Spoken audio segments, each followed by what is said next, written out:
So, as world leaders and the globe's largest economies meet behind closed doors at the G20 Summit in Johannesburg, Leaders Summit coming up this weekend, a very different gathering is taking place just 10 kilometres away. Activists, grassroots movements, and civil society groups from across Africa and the wider global south will converge and have converged at Constitution Hill under the banner of We the 99. Their message is clear. The global economic system shaped by decisions made at summits like the G20 is rigged in favor of the elites and billionaires, leaving ordinary people behind. Let's speak now to Program Coordinator Kearabetswe Moopelo, who will speak to us about what they're doing this weekend. A very good evening to you, Kearabetswe, and thank you so much for speaking to us. Hi, Tippy. So good evening to your listeners. So, just tell us about your involvement. You're one of the organizers, and I want to just get your thought process. I mean, we all know about the 1%ers and that something needs to be done, and this is the perfect platform for it. But what galvanized you to do it in this way, where you're doing it, and who will be participating?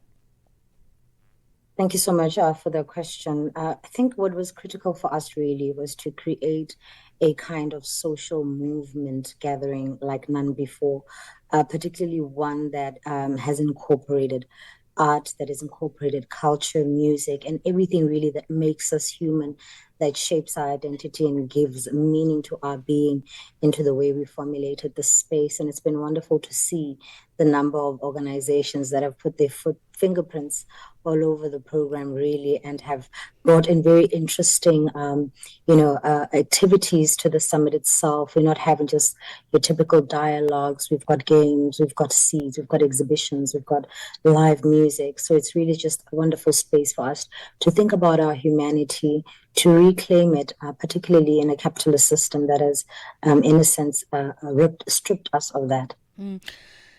Kearabetswe, you hold a master's degree in social and cultural anthropology, and you've worked across Africa. I'd like to just hear your thoughts about your experience from an academic perspective, from a personal perspective, and how this particular moment could really shift the needle, given the fact that there have been questions about the G20 and its role, not only multilateralism, but Africa's priority in terms of economic development, but whether or not it has the sway, the influence in actually really holding G20 members to account.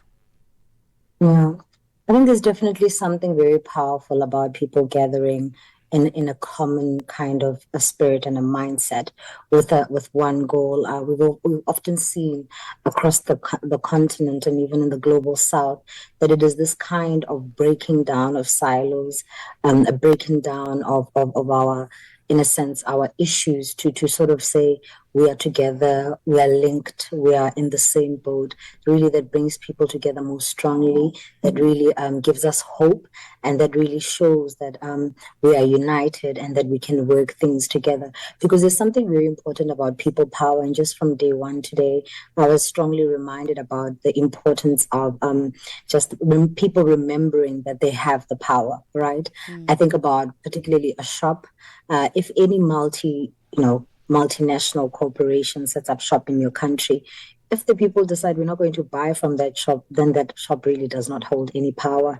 But where exactly do people forget that they have choice? Where exactly do people forget that they shape these things in the very critical, minute, mundane, everyday activities? And that's what we really need to bring back, that sense of consciousness, that education, the popular education, the political education that's currently missing from our people. We were just having this conversation also about, in a sense, how we're noticing that when it comes to misinformation, it tends to spread a bit more quicker, and there's fear spreading around. But how do you actually counter that with truth and knowledge? How do you ensure that people have the right information to help them make the correct decisions? And that's a very interesting point to make, because then the question becomes who is equipped, who qualifies to be the information guardians, the narrative guardians. Yeah. Because when you talk about the fact that, people have a choice, I do wonder sometimes if we do have agencies, people who are seasonal workers, for instance, when you ask them to forego, participation Yeah. in an economy, they're hamstrung because sometimes that's the only opportunity that they can, Absolutely. get that work, put food on the table, and improve their livelihoods.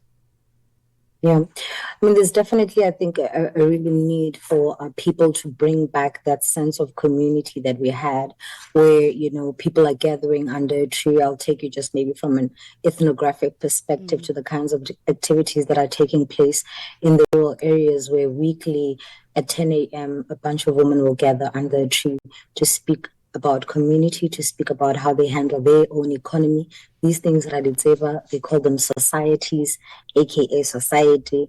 These rural communities have actual functional ways of gathering and actual ways of creating community. And what we're lacking oftentimes in urban spaces is that sense of community.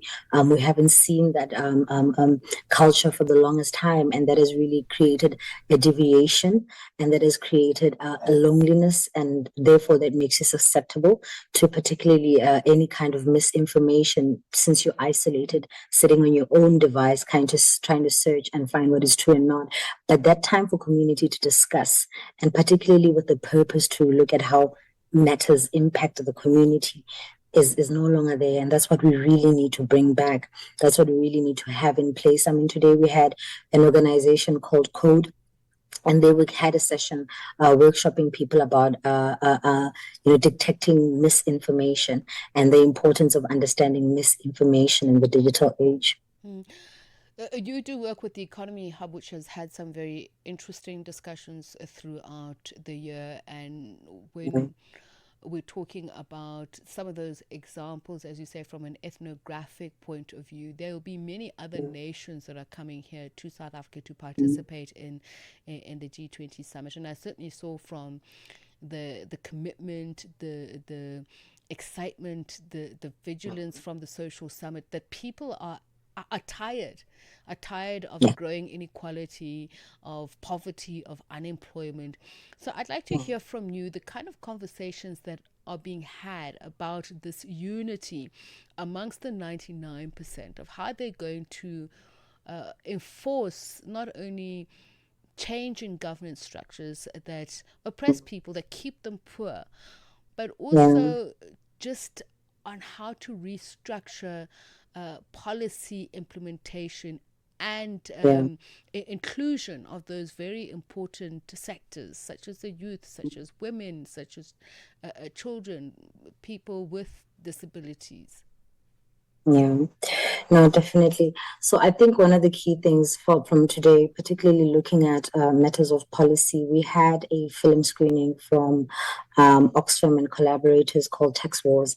And post that, we had a dialogue. And really, what has come out strongly, even from the conversations that were held in the Gen Z kind of dialogue sessions, is that people need to take their power, particularly by challenging it collectively. And one of the ways of understanding particularly issues around policy formation is that we tend to, our countries, because they are so indebted, tend to have their policies, coming from the conditionalities that come with the debts, instead of coming from the ground up in terms of, research design, in terms of what's really happening with the people. So our policies are currently meant, in a sense, to attract investors, as opposed to ensure that the people are well cared for. So what that means is that when we hear sometimes a lot of conversation in the news about we are ready for investors, as a country, we want more investors, that could mean that that's at the jeopardy of the people that need the policy to work for them. In this country, we know that there's a huge problem with policy, particularly because there's a gap between design and implementation. And that gap, once again, I'd like to argue, stems from the fact that we don't have community dialogues. We haven't put leadership in communities to have those kinds of conversations. So there's been a lot, I think, of dialogue today, again, that has also centered community, in a sense, getting the community's voices to be at the forefront in tail. And what we we've done, in fact, is we have a declaration process that's running parallel to our breakaway sessions, to our assembly session. And that declaration process is pulling from these dialogues in order to write fully what we are calling for and what we see as key and what needs to be done going forward with policy formation, what needs to be done going forward in terms of how we're building solidarity, because this is not, for example, just a summit for the sake of a summit. It is a summit that's building a global South social movement that will travel, and this is not going to be the last week, the 99% a summit that you will see.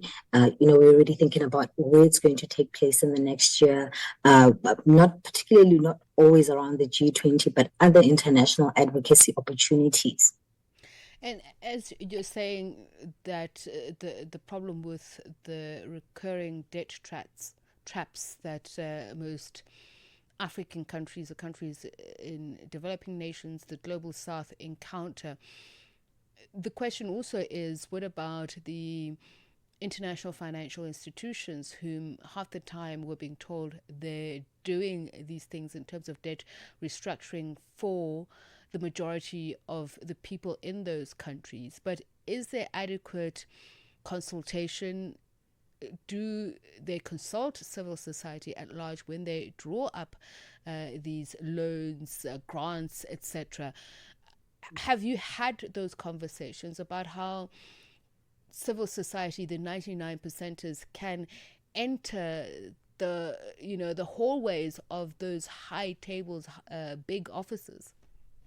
Well, I think definitely it is a question, one that will certainly shape the kind of, I think, the way this social movement is going to grow in time. I think that's a question that really has a lot to do with how we move going forward in time. But definitely the dialogues around, there have been some, in a sense, to critique the G20. We had the University of Johannesburg's Social Change Center there to particularly educate about how these processes are problematic. So we have identified, in a sense, that these kinds of gathering in themselves cannot hold what we're proposing now and what we've just discussed, a space that can allow civil society to come in. They're very exclusionary, and they focused rather on protecting these very extractivist systems. So in a sense, we're just really speaking about the deconstruction of this. We're speaking about really attending to the neoliberalism of this. We're attending to the new neocolonialism of this. And so it is a critique to essentially say, perhaps we're calling in effect for a global financial restructuring, because we understand the current global financial architecture is not sustainable. The ways in which the decisions around those financial architectures are made are not sustainable, and we need to do away with these particular systems because they aren't yielding the results. They weren't designed, in a sense, to bring in these kinds of activities. So we've tried a lot. I know a lot of civil society has tried to reimagine how do we enter those spaces. But if you look at what happened with the C20 in Brazil, for instance, you get to see that the declarations made it to the table, but there's no action, there's no follow-up, because it's not a matter of entering into that room once and handing over. It's a matter of having a continuous, sustainable relationship between CSOs and the heads of state continuously. And that means that we keep track, we work together, we design something that can help us change it, and we honor it together. And currently, I don't think we can have that. And as you say, Kearabetswe Moopelo, that this is not a moment, it is a sustainable agenda that they're building. We're talking about the 99 Summit. She's the Summit program coordinator. So it's happening over this weekend, parallel to the G20 Summit leaders. It's at Constitution Hill. So it's not going to be just all talk. It's also going to be inspiration as well. There'll be some artists who will be taking part in a festival that will be really elocuting some of those issues that she's raised. It brings the time to exactly 2200 hours, 10 p.m. That's it from Africa World Hour this evening. Up next is Kitty with African Diaries. Until the next time, it's good night for now. 1 hour, one continent, one voice.